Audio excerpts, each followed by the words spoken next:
Hello, my little hackmons. Today I'm going to be rating every jump scare from Five Nights at Freddy's 1. I will do this for every entry in the FNAF series and other horror games and other horror media in general. Why am I doing this at all? Well, it's a little bit of a lengthy explanation, but I promise you that it will come back to Five Nights at Freddy's.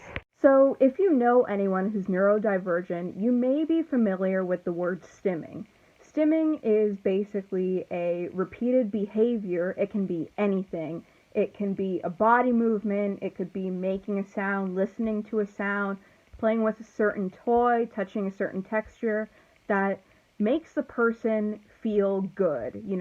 Sometimes they might do it out of excitement, sometimes they do it to calm themselves down, to ground themselves in reality. Everyone stims for different purposes. For example, one of my stims is cracking my joints. It makes me feel calm and relaxed, and it helps me focus. But I also have other stims when I'm excited, like flapping my arms or moving them really fast. It's just what my body naturally does when I get excited. And I usually do that in response to something, such as seeing your favorite video game character, or you're right about to go on a theme park ride and you're the first one in line, or you hear some really good news about a new entry in a franchise you like.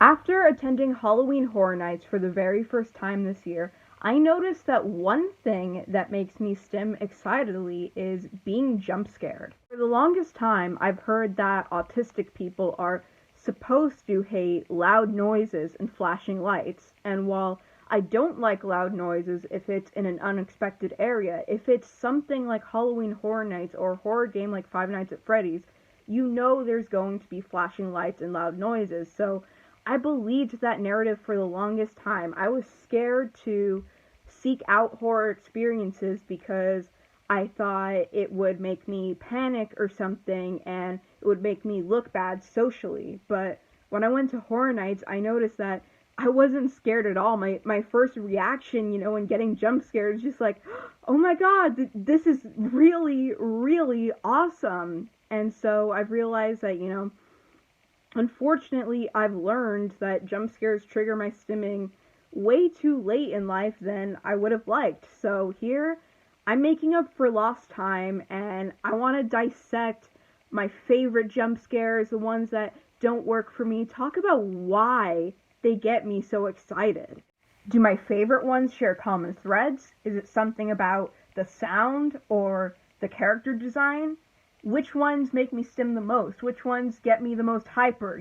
The really hype jump scares, they get you super excited. And which ones would I just pass by without feeling any reaction? I know that there are lots and lots of YouTubers out there who have done the exact same thing, rating jump scares from FNAF or other franchises.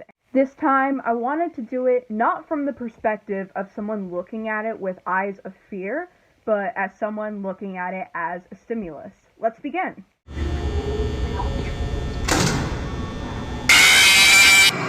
This one is quick, but incredibly effective. My favorite part about this one is how Freddy isn't directly in front of you.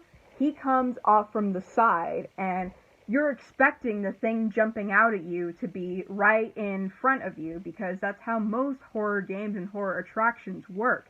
But by skewing him slightly to the side, you're not expecting that as much. What makes jump scares work psychologically is the surprise factor. They catch you off guard, and misdirection. The rest of the jump scares and the places where the animatronics come in are all here, right? So that misdirects your attention. You're thinking, okay, so I just have to look here.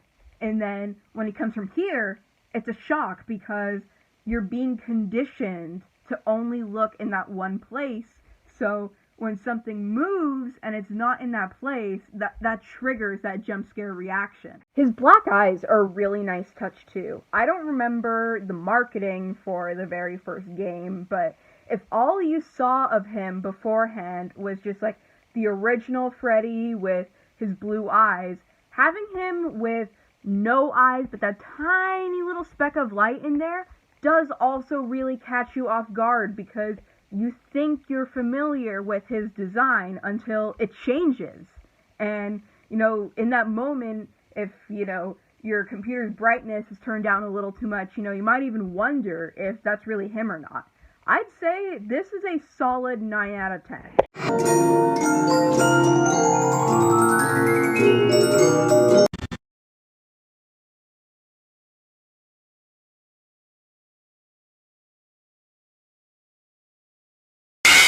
I already spoil it for you, but this is a perfect 10 out of 10 and is one of, if not, the most iconic jump scare in horror video gaming history. You hear a music box. If you've seen enough scary movies, you know that that is bad.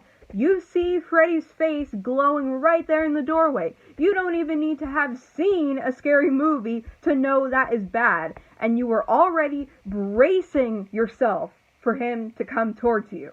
You are in pitch blackness. You cannot see anything. There's also no sound, so you don't know if Freddy's still there. And the best part about this one is that they make you wait for it. It takes a good few seconds for him to actually come up, and that is absolutely genius because it'll probably make you think, oh, that's it, oh, he killed me, time to try this night again, and you think it's just gonna take you right back to the title screen or something, but nope. Every second of silence and darkness here is just building up tension for you to be like, wait, it's taking me a little longer than it should be to get back to the main screen. Are we sure this is really over yet? And then it hits you. It hits you like a truck. This jump scare is incredibly hype. There's a lot of movies out there that are just jump scare after jump scare with little to no breaks in between, but this one shows you how powerful the absolute silence can be. It's not the action of Freddy jumping out at you that makes this amazing. It's the build-up.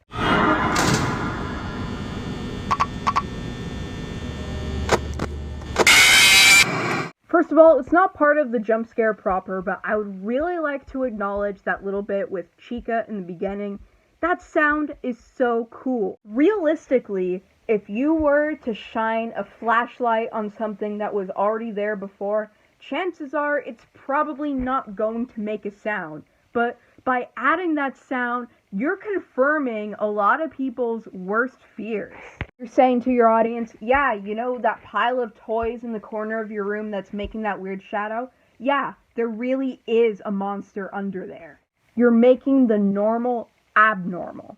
As for the actual jump scare with Bonnie, I'd say a solid 7 out of 10. He really does get in your face, and I think it's the most effective when you've just put your camera down, because you're focusing on the screen, you might even look a little closer just to check and make sure, that they're all there, and then you put it down and boom.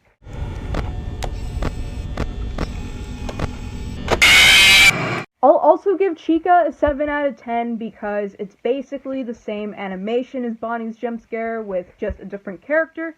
I think this one entirely relies on how long you are keeping the cameras up, because the longer you are looking at it, the more effective this one's going to be.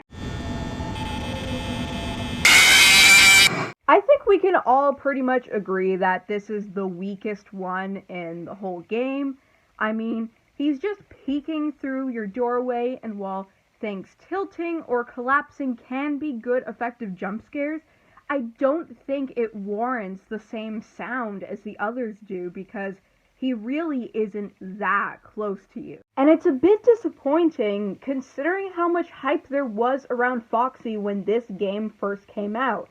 He was like the character, Freddy was the mascot, but Foxy was the one that everyone loved. He was the one that everyone was scared of. Everyone thought that he was responsible for the bite of 87. I distinctly remember, I don't know what context this was in, but I distinctly remember, these two teenage boys being like, Foxy is life. And I've never forgotten that.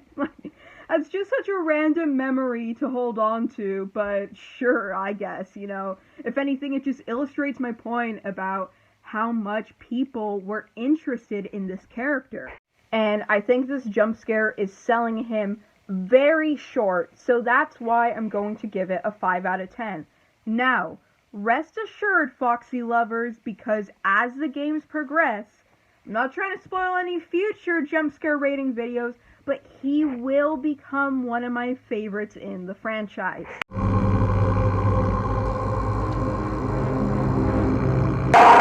Is it just a still image with a loud roar over it? Yeah, but it's in a really unconventional place. You're expecting the jump scares to come from when you're already inside the game, not when you're setting up the game. Once again, you have the black eyes, and it's so zoomed in that, yeah, it's very clear that it's Freddy Fazbear, but you're not entirely sure what you're looking at. This one gets an 8 out of 10 because on its own, it really isn't that bad. But when you're not expecting this, when you're innocently playing around with the customized night screen and you get that, it's pretty frickin' effective. Right, my little hackmons? So that is my rating of all the jump scares from Five Nights at Freddy's 1. I can't wait to see you all back for me to rate the second game. And spoiler alert, it's gonna be awesome.